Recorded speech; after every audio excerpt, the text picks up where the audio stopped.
കർത്താവായ യേശു ക്രിസ്തുവിൻ്റെ അതിവിശുദ്ധ നാമത്തിൽ നിങ്ങൾക്കേവർക്കും ഞാൻ എൻ്റെ സ്നേഹവന്ദനത്തെ അറിയിക്കുകയും ഇഗ്നേറ്റ് ദ ഹോപ്പിലേക്ക് നിങ്ങളെ സ്വാഗതം ചെയ്യുകയും ചെയ്യുന്നു.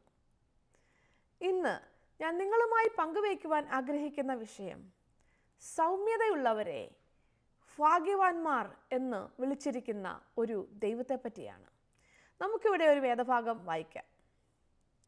മത്തായി 5:5. സൗമ്യതയുള്ളവർ ഭാഗ്യവാന്മാർ, അവർ ഭൂമിയെ അവകാശമാക്കും. നാം കഴിഞ്ഞ ദിവസങ്ങളിൽ ആദ്യത്തെ 2 ഭാഗ്യവചനത്തെ പറ്റി ചിന്തിച്ചിരുന്നു. യേശു കർത്താവ് തൻ്റെ പർവ്വത പ്രസംഗം തുടങ്ങിയപ്പോൾ ഈ ഭാഗ്യവചനങ്ങൾ പറഞ്ഞാണ് തുടങ്ങിയത്.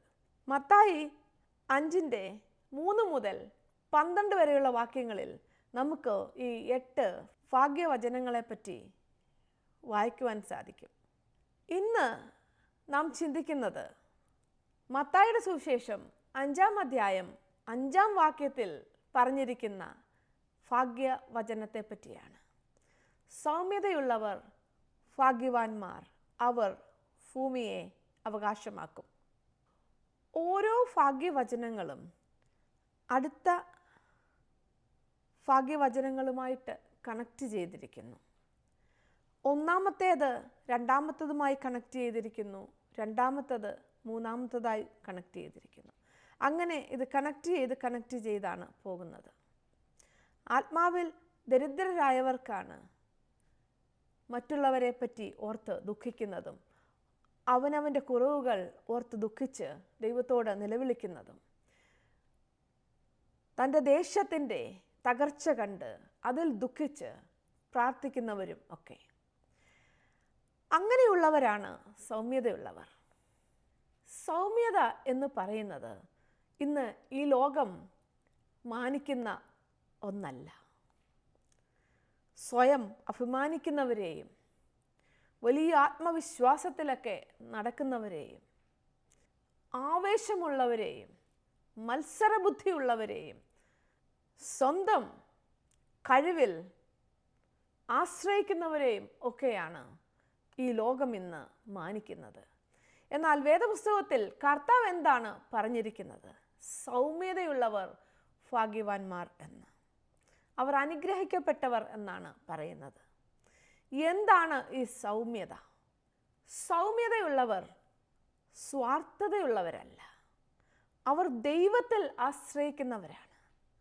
അവർ മറ്റുള്ളവരോട് ക്ഷമയും സഹിഷ്ണുതയും ഒക്കെ പുലർത്തുന്നവരാണ്. അവർ താഴ്മയുള്ളവരാണ്. അവർ കുറവുകളെ ദൈവത്തോട് ഏറ്റുപറയുന്നവരാണ്. മറ്റുള്ളവരുടെ തെറ്റുകളിൽ അവരോട് ക്ഷമിക്കുവാൻ മനസ്സ് കാണിക്കുന്നവരാണ്. അങ്ങനെയൊക്കെ ഉള്ളവരാണ് സൗമ്യർ. നിങ്ങളോട് ഏറ്റവും അടുത്തിടപെടുന്ന ഒരു വ്യക്തിയോട് നിങ്ങളെപ്പറ്റി ചോദിച്ചാൽ അവർ എന്തായിരിക്കും അഭിപ്രായം പറയുന്നത്? നിങ്ങൾ സൗമ്യരാണെന്നാണോ? നിങ്ങൾ ദൈവത്തിൽ ആശ്രയിക്കുന്നവരാണെന്നുള്ളതാണോ? നിങ്ങൾ ക്ഷമയും സഹിഷ്ണുതയും ഒക്കെ ഉള്ളവരാണെന്ന് അവർക്ക് പറയുവാൻ സാധിക്കുമോ? നമ്മളുടെ വീട്ടിൽ നമ്മളോടൊപ്പം താമസിക്കുന്നവരോട് ചോദിച്ചാലായിരിക്കും ഏറ്റവും നന്നായി നമ്മളുടെ സ്വഭാവം വിവരിക്കുവാൻ കഴിയുന്നത്. എന്താണ് നമ്മെപ്പറ്റി മറ്റുള്ളവർ മനസ്സിലാക്കുന്നത്? നമ്മുടെ നടപ്പും നമ്മുടെ ജീവിത രീതിയും ഒക്കെ കണ്ടാണ് മറ്റുള്ളവർ നമ്മെപ്പറ്റി അഭിപ്രായം പറയുന്നത്, അല്ലേ? നാം സൗമ്യതയുള്ളവരാണോ? എന്നെ കേൾക്കുന്ന പ്രിയപ്പെട്ടവരെ, ഇന്ന് നമുക്ക് അല്പസമയം ഒന്ന് ചിന്തിക്കാം. യേശു കർത്താവ് പറഞ്ഞിരിക്കുന്നു, സൗമ്യതയുള്ളവർ ഭാഗ്യവാന്മാർ, അവർ ഭൂമിയെ അവകാശമാക്കും എന്ന്. സ്വയം നിയന്ത്രിക്കുവാൻ ശക്തിയുള്ളവരാണ് സൗമ്യർ. അവരെ വേദപുസ്തകം ശക്തിമാന്മാരായി തന്നെയാണ് കാണുന്നത്. യേശു കർത്താവിൽ പൂർണ്ണമായി ആശ്രയം വെച്ച് താഴ്മയോടെ തങ്ങളുടെ ജീവിതം നയിക്കുന്നവരത്രേ സൗമ്യർ. യേശു കർത്താവ് മത്തായി 5-ാം അധ്യായത്തിൽ ഈ ഭാഗ്യവചനങ്ങൾ പറയുമ്പോൾ ഒരു ദൈവ പൈതലിൻ്റെ സ്വഭാവ ഗുണങ്ങളെപ്പറ്റിയാണ് പറയുന്നത്. സ്വർഗത്തിലെ പൗരൻ്റെ സ്വഭാവങ്ങളാണത്. മറ്റുള്ളവരോട് ദയയോടും ക്ഷമയോടും സഹിഷ്ണുതയോടും ഒക്കെ വർത്തിക്കുന്നവരാണ് സൗമ്യർ. അവർ പെട്ടെന്ന് എടുത്തു ചാടുന്നവരല്ല. പെട്ടെന്നൊരു കാര്യം കാണുമ്പോൾ, പെട്ടെന്ന് തങ്ങൾക്കിഷ്ടമില്ലാത്ത എന്തെങ്കിലും ഒന്ന് കേൾക്കുമ്പോൾ അതിനോടൊക്കെ വളരെ മോശമായി പ്രതികരിക്കുന്നുവെങ്കിൽ നിങ്ങൾ സൗമ്യരുടെ കൂട്ടത്തിൽ ആകുന്നില്ല. താഴ്മയും വിനയവും ഒരു ദൈവ പൈതലിൻ്റെ സ്വഭാവമായിരിക്കണം. അങ്ങനെയുള്ളവരുടെ ജീവിതത്തിൽ കൂടെ ദൈവത്തിന് മഹത്വമെടുക്കുവാൻ സാധിക്കും. ഭാഗ്യവചനങ്ങൾ പറഞ്ഞപ്പോൾ അതിലെ ഓരോന്നും യേശു കർത്താവിൽ അടങ്ങിയിരുന്നു. അവൻ നമുക്ക് മാതൃകയത്രേ. യേശു കർത്താവിനെ പറ്റി നാം വെറും അറിവ് മാത്രം കൊണ്ട് ജീവിക്കാനുള്ളതല്ല. യേശു കർത്താവിൻ്റെ ജീവിതം നമുക്ക് അനുകരിക്കാനുള്ളതാണ്. നാം എല്ലാവരും കുറവുകളും കുറ്റങ്ങളും ഒക്കെ ഉള്ളവരാണ്. എന്നാൽ നാം സൗമ്യരാണെങ്കിൽ നമുക്ക് യേശു കർത്താവിനെ അനുകരിക്കുവാൻ സാധിക്കും. അവനോട് അനുരൂപപ്പെടുവാൻ സാധിക്കും. നമ്മെ ഉള്ളതുപോലെ അംഗീകരിക്കുന്ന ഒരു ദൈവം അത്രേ കർത്താവായ യേശു ക്രിസ്തു. എന്നാൽ നാം ആ അവസ്ഥയിലിരിക്കുവാൻ അവൻ ആഗ്രഹിക്കുന്നില്ല. നമ്മെ അവനോട് അനുരൂപപ്പെടുത്തുവാൻ അവൻ ആഗ്രഹിക്കുന്നു. അവൻ കർത്താവായ യേശു ക്രിസ്തു തൻ്റെ പരിശുദ്ധാത്മാവിനെ നമുക്ക് നൽകിയിരിക്കുന്നത് നമ്മെ സകല സത്യത്തിലും സകല ദൈവിക രീതിയിലും വഴി നടത്താനത്രേ. കർത്താവായ യേശു ക്രിസ്തുവിൻ്റെ പരിശുദ്ധാത്മാവിനെ പ്രാപിച്ച് നാം മുന്നോട്ട് പോയാൽ വളരെ സൗമ്യരായി നമുക്ക് ജീവിക്കുവാൻ സാധിക്കും. ലോകത്തിൽ അനേക ശക്തിമാന്മാരുണ്ട്. പലതിനെയും ജനങ്ങളെയും ഒക്കെ നിയന്ത്രിക്കുവാൻ കഴിവുള്ളവർ ഈ ലോകത്തിൽ എഴുന്നേറ്റിട്ടുണ്ട്. എന്നാൽ പലരും പരാജയപ്പെട്ടു പോയിട്ടുമുണ്ട്. മഹാനായ Alexander, Napoleon, Hitler, Genghis Khan എന്നീ മനുഷ്യർ വളരെ ശക്തിമാന്മാരായിരുന്നു. ദേശത്തെ മുഴുവൻ അടക്കി നിയന്ത്രിക്കുവാൻ അവർക്ക് കഴിവുണ്ടായിരുന്നു. എന്നാൽ ഇവരെല്ലാം ഒരിക്കൽ പരാജയപ്പെട്ടു പോകുവാനും ഇടയായി. പലരും സൗമ്യത അഭിനയിച്ച് നടക്കുന്നവരാണ്. അവരുടെയൊക്കെ ജീവിതത്തിൽ ഒരു പ്രശ്നം വരുമ്പോഴോ മറ്റുള്ളവരിൽ നിന്ന് ഒരു പ്രശ്നം ഉണ്ടാകുമ്പോഴോ തനി നിറം വെളിയിൽ വരും. എന്നെയും നിങ്ങളെയും പറ്റി കർത്താവായ യേശു ക്രിസ്തുവിന് വലിയ പദ്ധതികളുണ്ട്. ലോകം നോക്കുന്ന സ്വഭാവ ഗുണങ്ങളൊന്നുമല്ല യേശു കർത്താവ് നമ്മിൽ നോക്കുന്നത്. സൗമ്യത ദൈവം നമ്മിൽ നിന്ന് ആഗ്രഹിക്കുന്നു. ദൈവം നമ്മെ ഏൽപ്പിച്ച ഉത്തരവാദിത്തങ്ങൾ വിശ്വസ്തയോടെ നമുക്ക് നിറവേറ്റണമെങ്കിൽ നാം സൗമ്യതയുള്ളവരായിരിക്കണം. നാം താഴ്മയുള്ളവരായിരിക്കണം. നാം ദൈവത്തിൽ ആശ്രയിക്കുന്നവർ ആയിരിക്കണം. സ്വന്തം ബുദ്ധിയിൽ ഊന്നുന്നവർ ആയിരിക്കുകയില്ല. തങ്ങൾക്ക് ഇല്ലാത്ത കഴിവുകൾ ഉപയോഗിച്ച് ഉണ്ടെന്ന് അഭിനയിച്ച് താൻ അതിന് യോഗ്യനെന്ന് അഭിനയിച്ച് പലതും നിങ്ങൾ പിടിച്ചടക്കാൻ ശ്രമിക്കുന്നുവെങ്കിൽ നിങ്ങൾ സൗമ്യതയുള്ളവരല്ല. നിങ്ങൾ ദുരഭിമാനികളത്രേ. നിങ്ങൾ ഹൃദയത്തിൽ അഹങ്കാരം കൊണ്ട് നടക്കുന്നവരത്രേ. ദൈവത്തിൽ ആശ്രയിക്കുന്നവർ താഴ്മയുള്ളവരത്രേ. അവർ സൗമ്യരത്രേ. ജീവിതത്തിൽ വലിയ പ്രശ്നങ്ങളെ നേരിടുമ്പോൾ സൗമ്യതയുള്ളവർ ചെയ്യുന്നത് അവർ ദൈവത്തിലേക്ക് തിരിയുകയാണ്. സൗമ്യത എന്നത് ആരുടെയും ബലഹീനതയല്ല കേട്ടോ. അത് ദൈവത്തിൽ ആശ്രയിക്കുന്നവരുടെയും സ്വയം നിയന്ത്രിക്കുവാൻ ശക്തിയുള്ളവരുടേതും ഒക്കെയാണ്. സൗമ്യത എന്ന് വെച്ചാൽ നാം ആരുടെയും ചവിട്ടിമെത്ത ആകണമെന്നല്ല അതിൻ്റെ അർത്ഥം. നമുക്ക് ഒരു കാര്യത്തിലും നേരെ നിൽക്കാനുള്ള നട്ടെല്ലില്ല എന്നുള്ളതും അല്ല സൗമ്യത എന്നുകൊണ്ട് ഉദ്ദേശിക്കുന്നത്. അത് ദൈവസന്നിധിയിലുള്ള താഴ്മയ്ക്കാണ് പറയുന്നത്. നമുക്ക് ജീവിതത്തിൽ സന്തോഷവും സംതൃപ്തിയും നമ്മുടെ കർത്താവിൽ കണ്ടെത്തുവാൻ സാധിക്കുമോ? അങ്ങനെയുള്ളവർ സൗമ്യരത്രേ. ദൈവത്തിൻ്റെ പരമാധികാരത്തിൽ വിശ്വസിക്കുന്ന ദൈവമക്കൾ അവർ സൗമ്യരായിരിക്കും. ജീവിതത്തിൽ ഏത് പ്രശ്നങ്ങൾ നേരിടുമ്പോഴും അവർ ദൈവത്തിൻ്റെ നിയന്ത്രണത്തിലും ദൈവത്തിൻ്റെ കരങ്ങളിൽ താണിരിക്കുന്നതിലും അവർ ആശ്വാസം കണ്ടെത്തും. ജീവിതത്തിൽ പ്രശ്നങ്ങളെ നേരിടുവാൻ അവർ ദൈവത്തിൽ ആശ്രയിക്കുന്നവർ ആയിരിക്കും. നാം നമ്മെ തന്നെ ഒന്ന് വിലയിരുത്തുവാനുള്ള സമയമാണിത്. സൗമ്യതയുടെ ഒരു അടയാളം ആണ് മെരുക്കപ്പെട്ട ഒരു കുതിര. നമുക്കെല്ലാം കുതിരകൾ എങ്ങനെയുള്ളതാണെന്ന് അറിയാം. വളരെ മനോഹരമായ ഒരു വലിയ മൃഗമാണ് കുതിര. കുതിരയ്ക്ക് വലിയ ശക്തിയുണ്ട്. വേഗത്തിൽ ചീറിപ്പായുവാൻ കുതിരയ്ക്ക് കഴിവുണ്ട്. കുതിര നിയന്ത്രണമില്ലാതെ പോയാൽ എന്ത് സംഭവിക്കും? മെരുക്കപ്പെട്ട കുതിര സൗമ്യതയ്ക്ക് ഒരു ഉദാഹരണമാണ്. കുതിര അതെത്ര മനോഹരമായാലും, എത്ര മനോഹരമായ നിറം ഉള്ളതാണെങ്കിലും, എത്ര കഴിവുള്ള ഒരു കുതിരയാണെങ്കിലും അത് മെരുക്കപ്പെട്ടതല്ലെങ്കിൽ ആർക്കും ആ കുതിരയെ പ്രയോജനപ്പെടുത്തുവാൻ സാധിക്കുകയില്ല. ആ കുതിര മറ്റുള്ളവർക്കൊരു തലവേദനയാകുകയുള്ളൂ. അങ്ങനെയാണ് സൗമ്യതയില്ലാത്ത മനുഷ്യർ ഈ ഭൂമിയിൽ ആയിരിക്കുന്നത്. അവർ ദൈവത്തിന് പ്രയോജനപ്പെടുകയില്ല. അവർക്ക് ചുറ്റും ഉള്ളവർക്ക് അനുഗ്രഹവും ആകുകയില്ല. നാം നമ്മുടെ ജീവിതത്തെ പ്രത്യേകിച്ച് ശ്രദ്ധിക്കേണ്ടതുണ്ട്. യേശു കർത്താവ് വളരെ സൗമ്യതയുള്ളവനായിരുന്നു. ഒരിക്കൽ അമേരിക്കയിൽ ഡിട്രോയിറ്റ് എന്ന സ്ഥലത്തുകൂടെ പോകുന്ന ഒരു ബസ്സിൽ 3 വെള്ളക്കാരായ ചെറുപ്പക്കാർ കയറി. അവർ കൗമാരപ്രായക്കാരായിരുന്നു. അവർ നോക്കിയപ്പോൾ തങ്ങളുടെ പുറകിലത്തെ സീറ്റിൽ ഒരു വലിയ മനുഷ്യൻ ഇരിക്കുന്നു. കറുത്ത വർഗക്കാരനായ ഒരു വലിയ മനുഷ്യൻ. അദ്ദേഹത്തിൻ്റെ വലിപ്പവും ഒക്കെ കണ്ടപ്പോൾ ഈ ചെറുപ്പക്കാർക്ക് വളരെ തമാശ തോന്നി.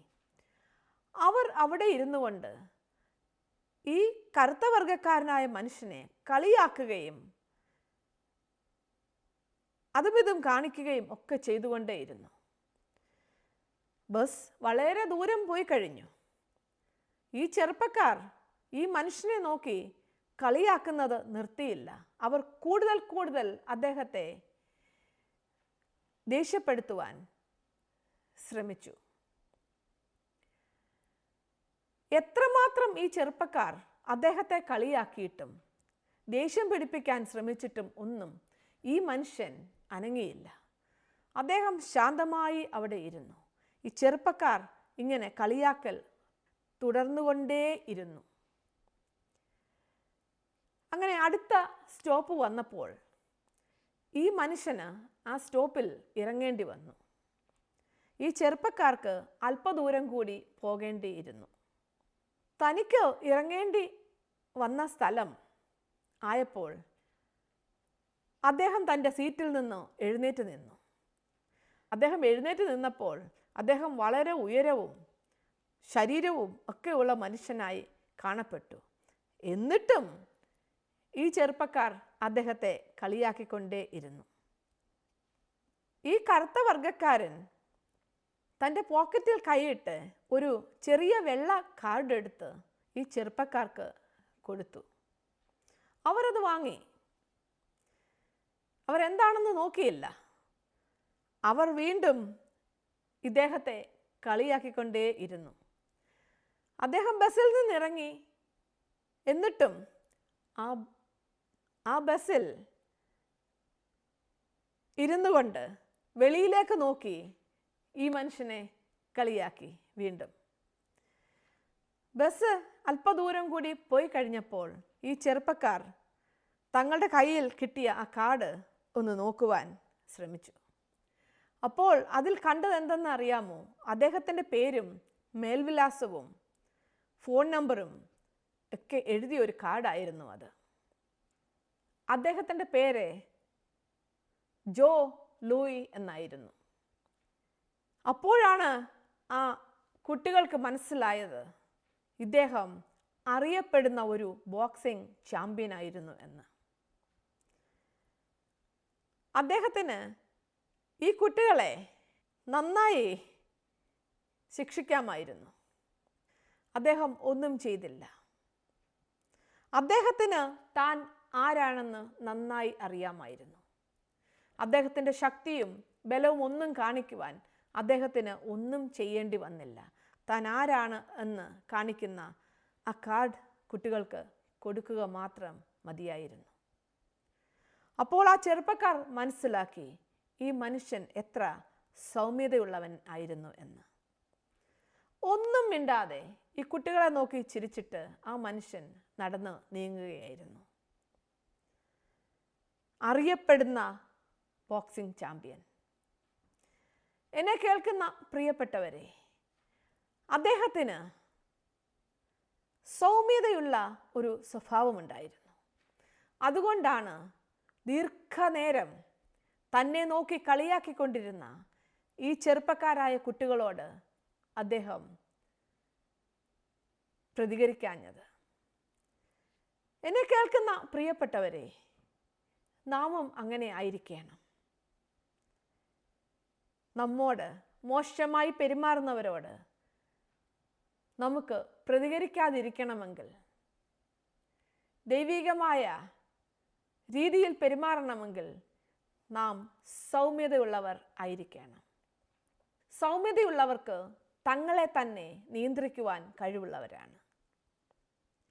വേദപുസ്തകത്തിൽ മോശയെ പറ്റി പറഞ്ഞിരിക്കുന്നത് എന്താണെന്നറിയാമോ?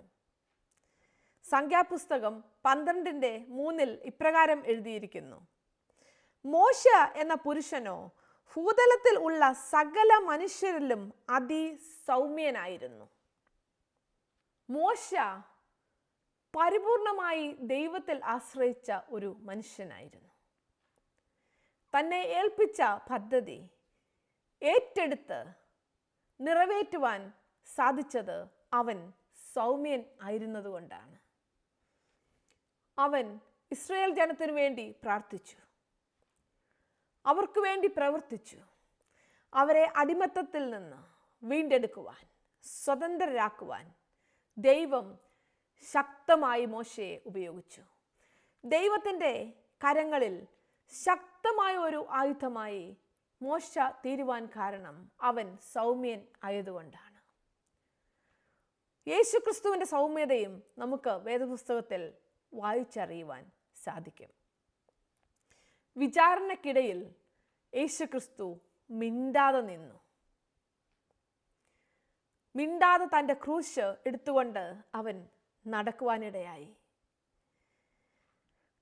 വലിയ ദൂത സംഘത്തെയൊക്കെ വിളിച്ച് ഇറക്കുവാൻ ശക്തിയുള്ള യേശു കർത്താവ് സൗമ്യതയോടെ തൻ്റെ ദൗത്യം നിറവേറ്റിയത് നമുക്കെല്ലാവർക്കും അറിയാം. ദൈവത്തിൽ, തൻ്റെ പിതാവിൽ താൻ ആശ്രയിച്ചു. തൻ്റെ പിതാവ് ഏൽപ്പിച്ച ദൗത്യം വിശ്വസ്തയോടെ ചെയ്തു. താൻ സൗമ്യൻ ആയിരുന്നതുകൊണ്ട്. യേശു കർത്താവിൻ്റെ സൗമ്യതയാണ് തന്നെ തൻ്റെ പിതാവിന് പരിപൂർണമായി കീഴടങ്ങി ജീവിക്കുവാൻ ഇടയാക്കിയത്. നാം ദൈവത്തിന് കീഴടങ്ങി ജീവിക്കുന്നവരാണ്. നാം ദൈവം മുമ്പാകെ താഴ്മയോടും വിനയത്തോടും സൗമ്യതയോടും കൂടെ വർത്തിക്കുന്നവരാണ്. അങ്ങനെയാണെങ്കിൽ നമുക്ക് ചുറ്റുമുള്ളവരുടെ ഇടയിലും നമുക്ക് സൗമ്യതയുള്ളവരായി വർത്തിക്കുവാൻ സാധിക്കും. എന്താണ് സൗമ്യതയുള്ളവർക്ക് ദൈവം കൊടുക്കുന്ന പ്രതിഫലം? അവർ ഭൂമിയെ അവകാശമാക്കും എന്നാണ് വേദപുസ്തകം നമ്മോട് പറയുന്നത്. അവർ ഒന്നിനെയും ഭയപ്പെടുന്നില്ല. അവർ കർത്താവായ യേശുക്രിസ്തുവിൽ രക്ഷയെ കണ്ടെത്തിയിരിക്കുന്നു. ദൈവത്തിൽ അവർ സമാധാനം കണ്ടെത്തിയിരിക്കുന്നു. അവരുടെ ദൈവത്തിൽ അവർ ആശ്വാസം കണ്ടെത്തിയിരിക്കുന്നു. ദൈവം അവരെ ഭാഗ്യവാന്മാർ, ഭാഗ്യവതികൾ എന്ന് വിളിച്ചിരിക്കുന്നു. അവർ ശാന്തിയും സമാധാനവും അനുഭവിക്കുന്നു. ദൈവത്തിൽ നിന്ന് അസാധാരണമായ ശക്തിയെ അവർ പ്രാപിക്കുന്നു. ഇതെല്ലാം സൗമ്യതയുള്ളവർക്ക് ദൈവം കൊടുക്കുന്ന പ്രതിഫലമാണ്. സൗമ്യതയുള്ളവരെ നോക്കി ലോകം ദുർബലർ എന്ന് വിളിക്കുമ്പോൾ കർത്താവ് വിളിക്കുന്നു ഭാഗ്യമുള്ളവർ എന്ന്. സൗമ്യതയുള്ളവർക്ക് ഒരു കാര്യം വ്യക്തമായി അറിയാം: ഒന്നും സ്വന്തം കഴിവുകൊണ്ട് ഉണ്ടായിട്ടുള്ളതല്ല, എല്ലാം ദൈവത്തിൻ്റെ കൃപയാൽ ആയിരിക്കുന്നു എന്ന്, എല്ലാം ദൈവത്തിൻ്റെ ദയയാൽ സാധിച്ചിരിക്കുന്നു എന്ന്. സ്വന്തം ശക്തിയിലും വിവേകത്തിലും ഊന്നുന്നവരല്ല സൗമ്യതയുള്ളവർ. എങ്ങനെ നമുക്ക് ഈ ലോകത്തിൽ സൗമ്യതയോടെ നടക്കുവാൻ സാധിക്കും? പശ്ചാത്താപമുള്ള വിനയമുള്ള ഹൃദയം നമുക്ക് ഉണ്ടായിരിക്കണം. നാം ദൈവത്തിൻ്റെ പരിശുദ്ധാത്മാവിന് കീഴടങ്ങി ജീവിക്കുന്നവരാണെങ്കിൽ നമുക്ക് സൗമ്യതയുള്ളവരായി ഈ ലോകത്ത് ജീവിക്കുവാൻ സാധിക്കും. ആത്മാവിൻ്റെ ഒരു ഫലം അത്രേ സൗമ്യത. നമ്മുടെ ജീവിതത്തിലെ വെല്ലുവിളികളിൽ നാം ദൈവത്തിൽ ആശ്രയിക്കുകയും ക്ഷമയും സഹിഷ്ണുതയും ദൈവാശ്രയം കാണിക്കുകയും ചെയ്യണം. സങ്കീർത്തനങ്ങൾ 37:11 നമുക്ക് ഇപ്രകാരം വായിക്കാം: എന്നാൽ സൗമ്യതയുള്ളവർ ഭൂമിയെ കൈവശമാക്കും, സമാധാന സമൃദ്ധിയിൽ അവൻ ആനന്ദിക്കും. സൗമ്യത ദൗർബല്യമല്ല. സൗമ്യത ദൈവത്തിൻ്റെ നിയന്ത്രണത്തിൻ്റെ കീഴിൽ ഉള്ള നമ്മളുടെ ശക്തിയാണ്. അത് നമുക്ക് യഥാർത്ഥ സമാധാനവും സംതൃപ്തിയും നൽകുന്നതത്രേ. സൗമ്യതയുള്ളവർ ഭാഗ്യവാന്മാർ, അവർ ഭൂമിയെ അവകാശമാക്കും. യെശയ്യാവ് 29:19 ഇപ്രകാരം എഴുതിയിരിക്കുന്നു: സൗമ്യതയുള്ളവർക്ക് യഹോവയിൽ സന്തോഷം വർദ്ധിക്കുകയും മനുഷ്യരിൽ സാധുക്കളായവർ ഇസ്രായേലിൻ്റെ പരിശുദ്ധനിൽ ആനന്ദിക്കുകയും ചെയ്യും. സൗമ്യതയുള്ളവർക്ക് ദൈവത്തിൽ സന്തോഷം വർദ്ധിക്കുന്നതാണ് നമുക്കിവിടെ കാണുവാൻ സാധിക്കുന്നത്. മൂന്നാമത്തെ ഭാഗ്യവചനത്തിൽ ദൈവം നമ്മെ അനുഗ്രഹിക്കപ്പെട്ടവർ ഭാഗ്യവാന്മാർ എന്ന് വിളിച്ചിരിക്കുന്നു.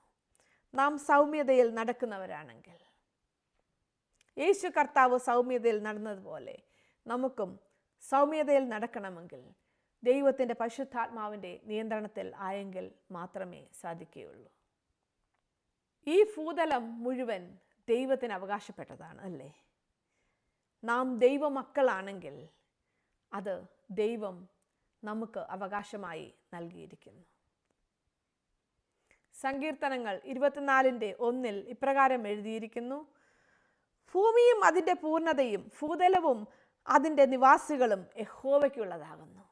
നാം ദൈവത്തിൻ്റെ വകയത്രേ. എല്ലാം ദൈവത്തിൻ്റെതാണ്. നാം എല്ലാവരും സകലതും ദൈവത്തിൻ്റെ പരമാധികാരത്തിൻ്റെ കീഴിൽ ആയിരിക്കുന്നു. അതുകൊണ്ട് ഇത് നമുക്ക് പ്രത്യാശയും സന്തോഷവും നൽകുന്നതാണ്.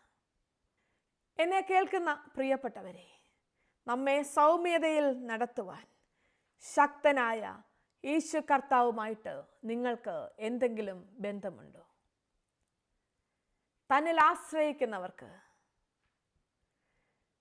തന്നാൽ നിയന്ത്രിക്കപ്പെടുന്നവർക്ക് സൗമ്യതയുള്ള സ്വഭാവം ദൈവം നൽകുന്നു. എന്നെ കേൾക്കുന്ന പ്രിയപ്പെട്ടവരെ, ഈ കർത്താവായ യേശു ക്രിസ്തുവുമായിട്ട് നിങ്ങൾക്ക് ബന്ധമുണ്ടോ? അവൻ എൻ്റെയും നിങ്ങളുടെയും പാപത്തിൻ്റെ കടങ്ങൾ മുഴുവൻ കൊടുത്തു തീർത്തു. നമ്മെ സ്വതന്ത്രരാക്കിയിരിക്കുന്നു. പിതാവുമായുള്ള ബന്ധം പുനഃസ്ഥാപിക്കപ്പെട്ടിരിക്കുന്നു. അവൻ്റെ പരിശുദ്ധാത്മാവിൻ്റെ നിയന്ത്രണത്തിൽ നിങ്ങൾ സൗമ്യതയോടെ ജീവിക്കുന്നവരാണോ? ഇന്ന് എന്നെ കേൾക്കുന്ന പ്രിയപ്പെട്ടവരെ, നിങ്ങൾ അല്പസമയം ഒന്ന് ചിന്തിക്കൂ. നിങ്ങൾ കർത്താവ് യേശു ക്രിസ്തുവിന് ജീവിതം സമർപ്പിച്ചവരല്ലെങ്കിൽ ഇന്ന് താഴ്മയോടെ നിങ്ങൾ ദൈവസന്നിധിയിലേക്ക് കടന്നു വരുമോ? സൗമ്യനായ യേശു കർത്താവിനെ, നമ്മെ സൗമ്യതയിൽ നടത്തുവാൻ ശക്തനായ യേശു കർത്താവിനെ, സൗമ്യതയുള്ളവരെ ഭാഗ്യമുള്ളവർ എന്ന് വിളിച്ചിരിക്കുന്ന യേശു കർത്താവിനോട് ആ ഭാഗ്യ അവസ്ഥയോട് ചേരുവാൻ നിങ്ങൾ ഇന്ന് തയ്യാറാകുമോ? പിതാവായ ദൈവം നമുക്ക് നൽകിയിരിക്കുന്ന വളരെ വിലപ്പെട്ട ഒരു സമ്മാനമത്രേ ഈ വിശുദ്ധ വേദപുസ്തകം. അതെന്നും വായിക്കുകയും ധ്യാനിക്കുകയും പഠിക്കുകയും ചെയ്താൽ എങ്ങനെ നമുക്ക് സൗമ്യതയോടെ ഈ ഭൂമിയിൽ നടക്കാമെന്നും ഭാഗ്യവാന്മാർ ഭാഗ്യവതികൾ എന്ന് ദൈവത്താൽ വിളിക്കപ്പെടുവാനും ഇടയാകും. എന്നും പ്രാർത്ഥിക്കുകയും വേദപുസ്തകം വായിക്കുകയും ഒക്കെ ചെയ്യുന്നത് ഒരു ദൈവപൈതലിൻ്റെ ജീവിതത്തിൻ്റെ ഭാഗമായിരിക്കണം.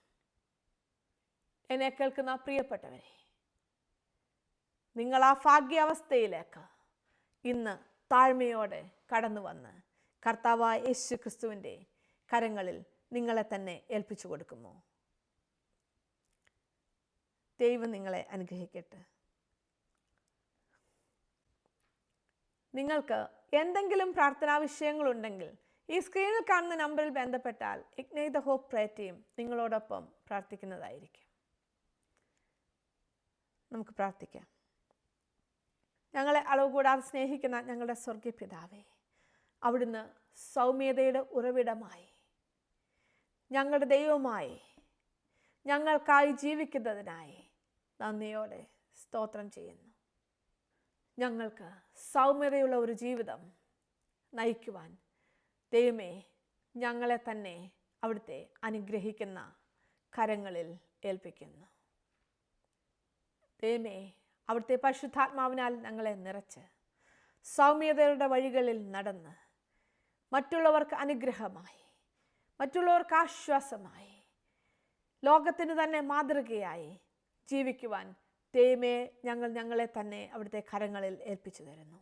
ഇന്ന് കർത്താവായ യേശു ക്രിസ്തുവിനെ സ്വന്തം രക്ഷിതാവും ദൈവവുമായി സ്വീകരിച്ച എൻ്റെ പ്രിയപ്പെട്ടവരെ അവിടുത്തെ അനുഗ്രഹിക്കുന്ന കരങ്ങൾ വയ്ക്കുന്നു. അവിടുത്തെ കരങ്ങളുടെ ശക്തി അനുഭവിക്കുകയും ഭാഗ്യാവസ്ഥയിലേക്ക് ആയിത്തീരുകയും ചെയ്യുവാൻ ഇടയാകട്ടെ. ഇന്ന് എന്നെ കേൾക്കുന്ന എൻ്റെ പ്രിയപ്പെട്ടവരിൽ രോഗികളായിരിക്കുന്നവർ ഇപ്പോൾ സൗഖ്യം പ്രാപിക്കട്ടെ. പ്രശ്നത്തിലും പ്രതികൂലത്തിലും ആയിരിക്കുന്നവർ വിടുതൽ പ്രാപിക്കട്ടെ. അന്ധകാരത്തിൽ തപ്പി തടയുന്നവർ കർത്താവായ യേശു ക്രിസ്തുവിൻ്റെ ദിവ്യപ്രകാശത്തിലേക്ക് ഇപ്പോൾ കടന്നു വരട്ടെ. പ്രാർത്ഥന കേട്ടതിനായി സ്തുതിക്കുന്നു. സകല മാനവും മഹത്വം എടുക്കണമേ. സകലവും ഞങ്ങൾക്ക് വേണ്ടി ജീവൻ വെച്ച പുത്രൻ്റെ നാമത്തിൽ തന്നെ. ആമേൻ.